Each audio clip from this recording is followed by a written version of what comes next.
ಪತ್ನಿ ಮತ್ತು ಮಕ್ಕಳ ಬಾಯಿ ಹಾಗೂ ಮೂಗಿಗೆ ಪ್ಲಾಸ್ಟರ್ ಅನ್ನು ಅಂಟಿಸಿ ಅವರು ಕಿರುಚದಂತೆ ಮತ್ತು ಉಸಿರಾಡಲು ಸಾಧ್ಯವಾಗದಂತೆ ಮಾಡಿ ಉಸಿರುಗಟ್ಟಿಸಿ ಕೊಲೆ ಮಾಡಿ ವ್ಯಕ್ತಿಯೋರ್ವ ಅದೇ ಮನೆಯಲ್ಲಿ ನೇಣು ಬಿಗಿದುಕೊಂಡು ಆತ್ಮಹತ್ಯೆಗೆ ಶರಣಾದ ಘಟನೆ ರಾಜ್ಯವನ್ನೇ ಬೆಚ್ಚಿ ಬೀಳಿಸಿದೆ.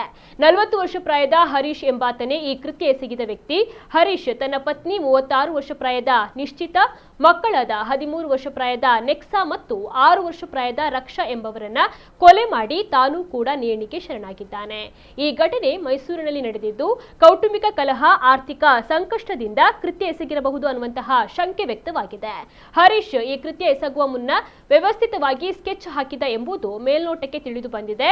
ಮನೆಯಲ್ಲಿ ಹರೀಶ್ ತಾಯಿ ಕೂಡ ವಾಸವಾಗಿದ್ರು. 3 ದಿನಗಳ ಹಿಂದೆಯೇ ಹರೀಶ್ ತನ್ನ ತಾಯಿಯನ್ನ ಅಜ್ಜಿ ಮನೆಗೆ ಕಳುಹಿಸಿ ಕೊಟ್ಟಿದ್ದ.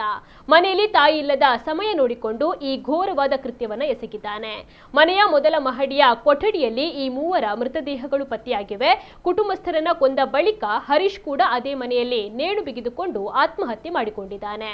ಘಟನಾ ಸ್ಥಳದಲ್ಲಿ ಒಂದು ಡೆತ್ ನೋಟ್ ಪತ್ತೆಯಾಗಿದ್ದು ಅದರಲ್ಲಿ ಏನಿದೆ ಎಂಬುದು ಪೊಲೀಸರ ತನಿಖೆಯ ಬಳಿಕವಷ್ಟೇ ತಿಳಿದು ಬರಬೇಕಿದೆ.